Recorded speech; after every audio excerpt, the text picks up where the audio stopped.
Buenos días, nosotros somos Hernández González Kevin Abel y Jocobillo Cupicio Andrea Virgilia del grupo 421-2 y el día de hoy venimos a exponerles acerca de los meninges y el líquido cefalorraquídeo. Buen día, mi nombre es Kevin Hernández y el día de hoy voy a proceder a hablarles sobre las meninges. Existen tres capas membranosas, la pia madre, aracnoides y dura madre, las cuales constituyen conjuntamente las meninges. Las meninges y el líquido cefalorraquídeo rodean el sistema nervioso central y lo protegen. Por fuera de la pia madre y la aracnoides se encuentra la dura madre, firme y gruesa. La dura madre del encéfalo está íntimamente relacionada con la cara interna de los huesos del neurocráneo. La dura madre de la médula espinal está separada de los huesos de la columna vertebral por el espacio epidural, lleno de tejido adiposo.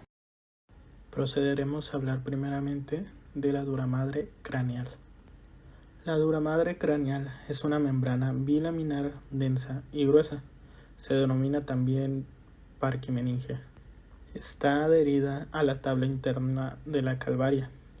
Las dos capas de la dura madre craneal son una capa perióstica externa formada por el periósteo que cubre la superficie interna de la calvaria y una capa meningia interna o membrana fibrosa fuerte que se continúa en el foramen magno con la dura madre espinal que cubre la médula espinal. Esto lo podemos observar en la parte derecha de la imagen. La capa perióstica externa de la dura madre se adhiere a la superficie interna del cráneo. Su fijación es fuerte a lo largo de las suturas y en la base del cráneo. La capa continúa en los forámenes craneales con el periósteo de la superficie externa de la calvaria.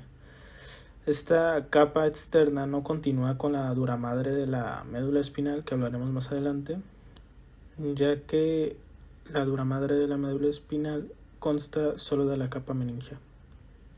A excepción de los senos y de repliegues de la dura madre, la capa meningia interna está íntimamente fusionada con la capa perióstica y no es posible separarlas. En la calvaria, las capas externa e interna de la dura madre fusionadas pueden desprenderse con facilidad de los huesos del cráneo.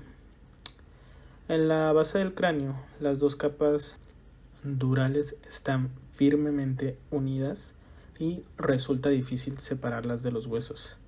En vida, esta separación en la interfase dura madre-cráneo solo ocurre patológicamente con la creación de un espacio epidural real, o sea, lleno de sangre o líquido.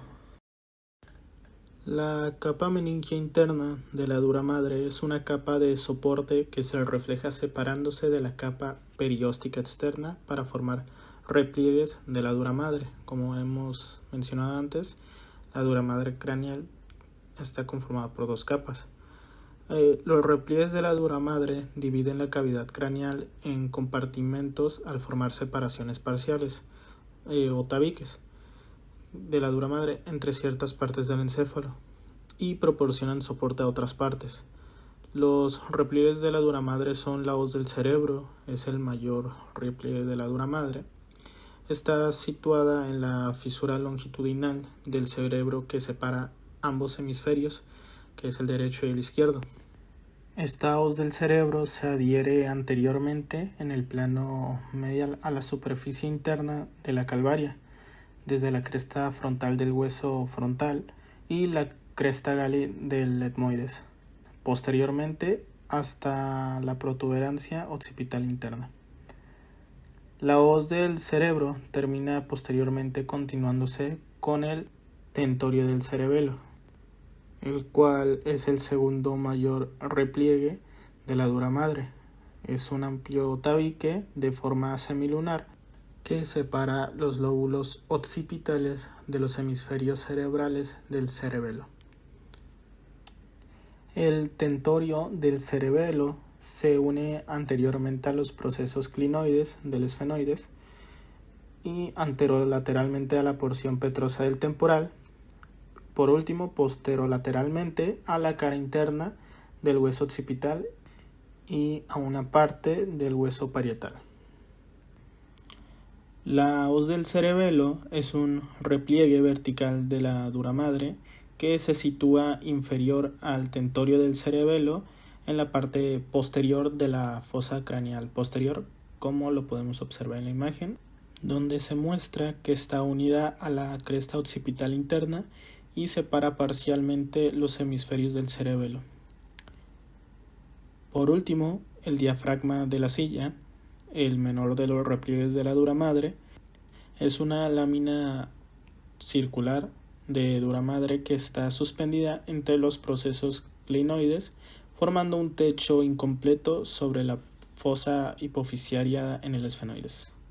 Entonces, para recordar, los repliegues o reflexiones de la dura madre son la hoz del cerebro, el tentorio del cerebelo, la hoz del cerebelo y el diafragma de la silla o diafragma celar.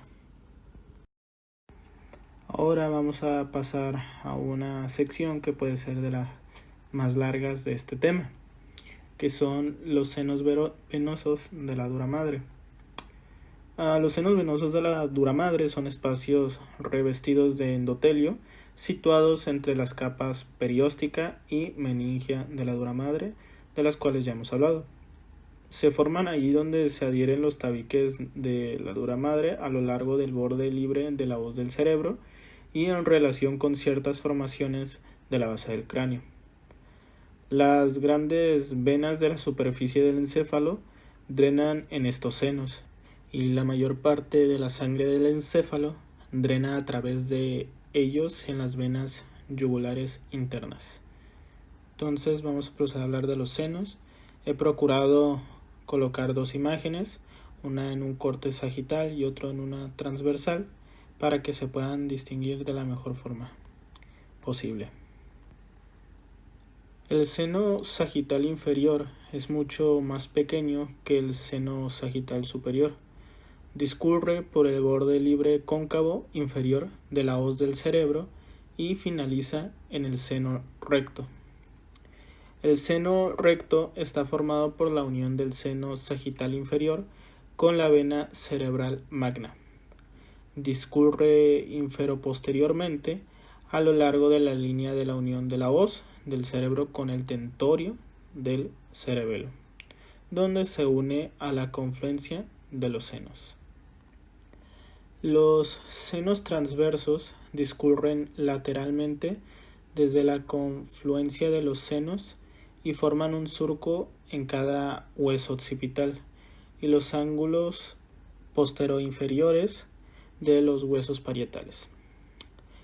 Los senos transversos cursan a lo largo de los bordes posterolaterales de la unión del tentorio del cerebelo y luego se transforman en los senos sigmoideos cerca de la cara posterior de la porción petrosa de los huesos temporales.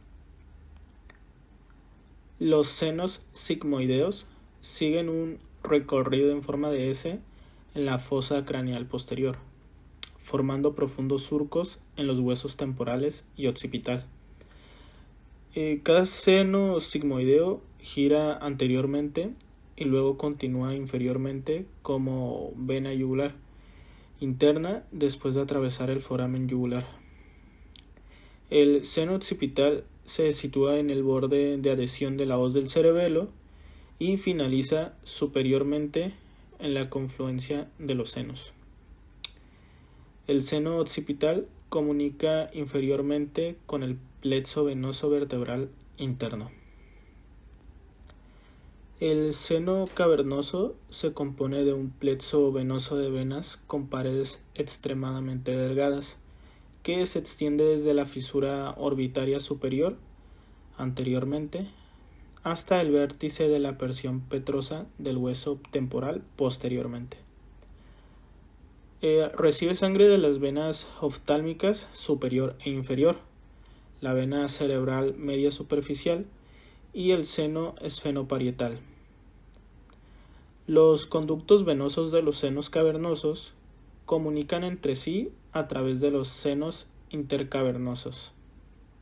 anterior y posteriormente al tallo hipoficiario, y a veces mediante venas inferiormente a la hipófisis. Dentro del seno cavernoso se halla la arteria carótida interna. Los senos petrosos e inferiores también comienzan en el extremo posterior de cada seno venoso. Cada seno petroso inferior discurre por un surco situado entre la porción petrosa del hueso temporal y la porción basilar del hueso occipital. El seno petroso inferior drena el seno cavernoso directamente en la transición del seno sigmoideo a la vena yugular interna en el foramen yugular. Ahora hablaremos de la vascularización. Las arterias de la dura madre aportan más sangre a la calvaria que a la misma dura madre. El mayor de estos vasos, la arteria meningia media, es una rama de la arteria maxilar. Penetra en el suelo de la fosa craneal media a través del foramen espinoso. Discurre lateralmente en la fosa y gira superanteriormente sobre el ala mayor del esfenoides, donde se divide en las ramas anterior y posterior.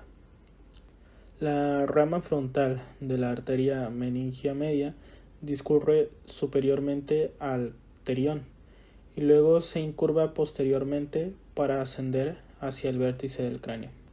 La rama parietal de la arteria meningia media discurre posterosuperiormente y se ramifica sobre la cara posterior del cráneo.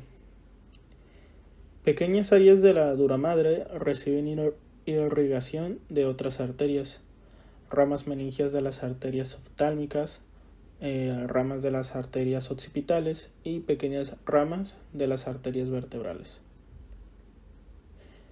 Las venas de la dura madre acompañan a las arterias meningias, a menudo por pares. Las venas meningias medias acompañan a la arteria meningia media, abandonan la cavidad craneal a través del foramen espinoso o el foramen oval y drenan el plexo venoso pterigoideo. Ahora procederemos a la inervación. La dura madre sobre el suelo de las fosas craneales anterior y media y sobre el techo de la fosa craneal posterior está inervada por ramos meningios que surgen directa o indirectamente del nervio trigémino. Existen 3 divisiones de este nervio, cada una de las cuales aporta uno o varios ramos meningios. Los ramos meningios anteriores de los nervios etmoidales, que es la división 1, y los ramos meningios de los nervios maxilar, que es la división 2, y el mandibular, que es la división 3, inervan la dura madre de la fosa craneal anterior. Los 2 últimos nervios inervan también a la dura madre de la fosa craneal media. Los ramos meningios del nervio trigémino 2 y 3 se distribuyen en forma de los plexos pariarteriales que acompañan las ramas de la arteria meningia media. La dura madre que forma el techo de la fosa craneal posterior, que es el tentorio del cerebelo, y la parte posterior de la hoz del cerebro está inervada por el nervio tentorial, que es un ramo del nervio oftálmico, mientras que la parte anterior de la hoz del cerebro es inervada por ramos ascendentes de los ramos meningios anteriores. La dura madre del suelo de la fosa craneal posterior recibe fibras sensitivas de los ganglios espinales de C2 y C3, vehiculadas por dichos nervios espinales o por fibras transferidas a ellos y que discurren centralmente con los nervios vago e hipogloso. Las terminaciones sensitivas son más numerosas en la dura madre a lo largo de ambos lados del seno sagital superior, en el tentorio del cerebelo, que en el suelo del cráneo. Las fibras de sensibilidad dolorosa son más numerosas allí, donde las arterias y las venas discurren por la dura madre. El dolor de origen dural es en general percibido como una cefalea iniciada en las regiones cutáneas o mucosas inervadas por el nervio cervical o la división del trigémino implicada. Ahora procederemos a hablar sobre la dura madre espinal, que es la otra parte de la dura madre, compuesta principalmente por tejido fibroso resistente y algo de tejido elástico. Es la cubierta más externa de la médula espinal. La dura madre espinal está separada del periósteo óseo y de los ligamentos que forman las paredes del conducto vertebral por el espacio epidural. Este espacio se halla ocupado por el plexo venoso vertebral interno, incluido en una matriz adiposa, es decir, una grasa epidural. El espacio epidural discurre a lo largo del conducto vertebral, termina superiormente en el foramen magno, lateralmente en los forámenes intervertebrales, donde la dura madre espinal se adhiere al periósteo que rodea cada abertura, e inferiormente donde el hiato del sacro queda sellado por el ligamento sacrococcigio. La dura madre espinal forma el saco dural espinal, que es un largo tubo dentro del conducto vertebral. Este saco se adhiere al borde del foramen magno del cráneo, donde continúa con la dura madre craneal. El saco está fijado inferiormente al coxis por el filum terminal. El saco dural es evaginado por cada par de raíces posterior y anterior a medida que se extienden lateralmente hacia su salida del conducto vertebral. Así pues, extensiones laterales de la dura madre espinal, que se adelgazan progresivamente, rodean cada parte de raíces nerviosas posterior y anterior a modo de vainas radiculares durales o manguitos. Distalmente a los ganglios sensitivos de los nervios espinales, estas vainas se mezclan con el epineuro, la cual es una capa externa de tejido conectivo que cubre los nervios espinales y se adhiere al periósteo del revestimiento de los forámenes intervertebrales. El saco dural espinal lo podemos observar en la primera imagen, donde al lado de la médula espinal expuesta se llega a notar una tonalidad o una capa de tonalidad morada. Así es como se representa este saco dural espinal. Y por último, para acabar con la parte de la dura madre, hablaremos sobre la inervación de la dura madre espinal, que en sí solo se menciona que recibe fibras nerviosas de los nervios meningios. No se conoce bien la función de estas fibras aferentes y simpáticas, aunque se cree que intervienen en el dolor referido característico de los trastornos espinales y se irritan cuando se presenta una meningitis, es decir, una inflamación meningia. El aracnoides es una membrana serosa que se encuentra entre las dos meninges. Este está formado por dos hojas, una parietal y una visceral, entre las cuales existe una cavidad estrecha, la que se llama la cavidad aracnoidea y se distingue por el líquido que hay en casos de un derrame. La hoja parietal tapiza a la dura madre en toda su extensión, adhiriéndose íntimamente a ella, mientras que la hoja visceral es delgada, transparente y rodea la médula, llegando hasta la cola de caballo. Presenta la misma configuración de la pia madre y se halla separada por ella tan solo por el espacio subaracnoideo de la médula, o también llamado lago bulboespinal. Algo que se me hizo muy interesante es que ese también se le puede comparar o se le puede relacionar con una araña, debido a que, como se puede apreciar en la imagen, parece como si tuviera un montón de patitas alrededor, y en el momento que separa la pia madre, ese espacio se le va a llamar subaracnoideo, como había mencionado anteriormente, y en este espacio va a transitar el líquido cefalorraquídeo y va a bañar a la pia madre y al tejido cerebral. Se puede apreciar también que hay ciertas regiones que pueden llegar a meterse en el seno venoso de la dura madre, para que aquí el líquido cefalorraquídeo pueda salirse a los senos, eliminar el exceso de y mezclarlo con la sangre venosa para eliminarlo por la vena yugular interna. Este meninge también se divide en dos, que es el aracnoides craneal y el aracnoides del cerebelo.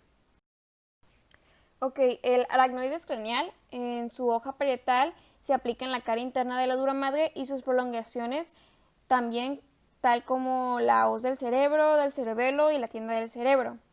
En la hoja visceral, esta se extiende por la superficie de la masa encefálica y se adhiere en las partes salientes, pasando como puentes sobre los entrantes, originando un sistema de cavidades irregulares llamados espacios subaracnoideos.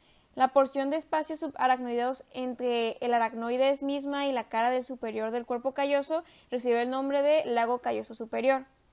A los lados de esta hoja visceral se recubre el lóbulo orbitario, envuelve al bulbo olfático y pasa por debajo de la cinta olfativa, extendiéndose sobre el surco de Silvio, convirtiéndose entonces en el lago silviano. A partir del quiasma óptico, este recubre la parte anterior del tuber cinereum y envuelve al tallo pituitario y se dirige después a la protuberancia, alcanzando lateralmente hasta los bordes internos de los hemisferios, formándose en ese el punto del lago central, que es el que está lleno de líquido cefalorraquídeo. El aracnoides del cerebelo se encuentra en la parte posterior inferior del encéfalo. La hoja visceral en la línea media pasa directamente del cuerpo calloso a la cara superior del cerebelo, formando el lago cerebeloso superior.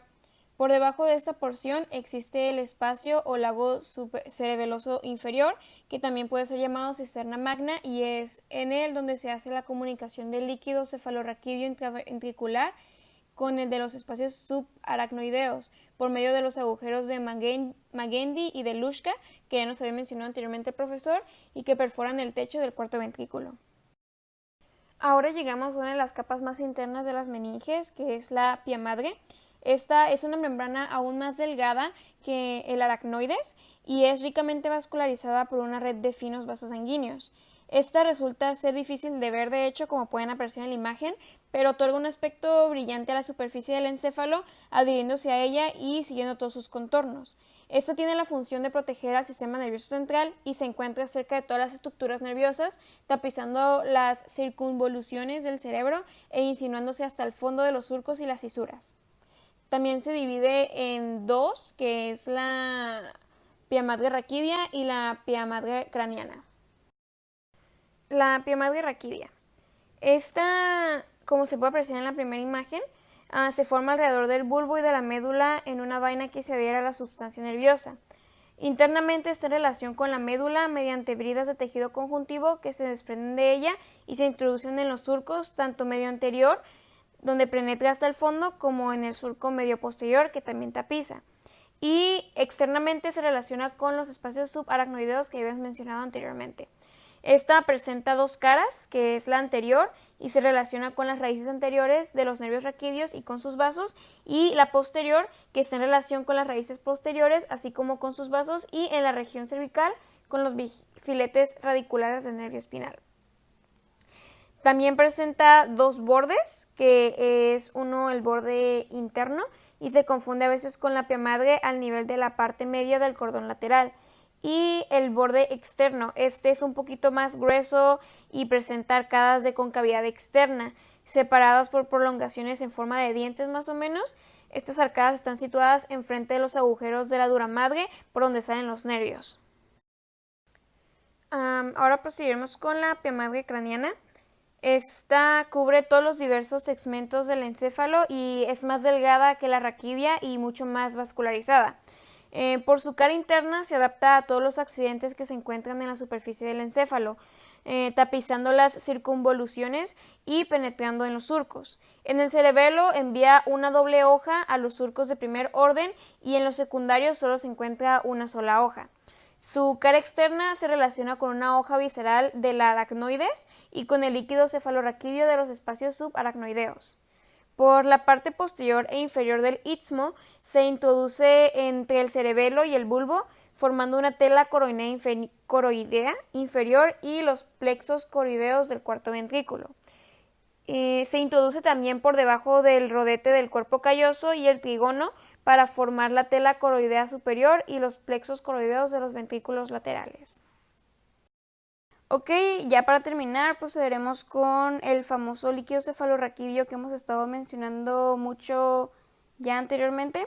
Este es un líquido claro, transparente y ligeramente amarillo que ocupa las cavidades ventriculares y los espacios subaracnoideos del cráneo, que ya dijimos, rodeando la sustancia encefalomedular. Este es el verdadero medio interior al cual se nutre el sistema nervioso, ya que posee una acción mecánica, pues sirve para proteger al sistema nervioso contra los golpes de las ondas sanguíneas y contra la presión vascular, sobre todo si este llega a ser superior a la normal. Circula en el interior de los ventrículos y en los espacios subaracnoideos, por todos los surcos y lagos que se comunican entre sí, que hemos estado diciendo ahorita con la explicación de las meninges. Su cantidad en un adulto es de unos 140 gramos, pero esta cantidad varía ya dependiendo pues el individuo, los estados patológicos y la edad. Pues se dice que cuando uno ya es de edad más grande, más viejito, tiende a ser más abundante este líquido. Su tensión es mayor que la presión atmosférica y está en relación con la presión arterial del propio individuo.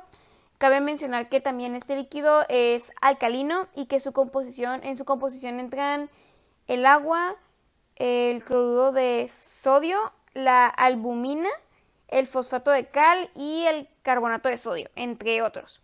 Se elabora en los plexos coroideos de los ventrículos y se reintegra a la circulación venosa en las granulaciones de Pacchioni, creo que se dice, y en las vainas perineurales.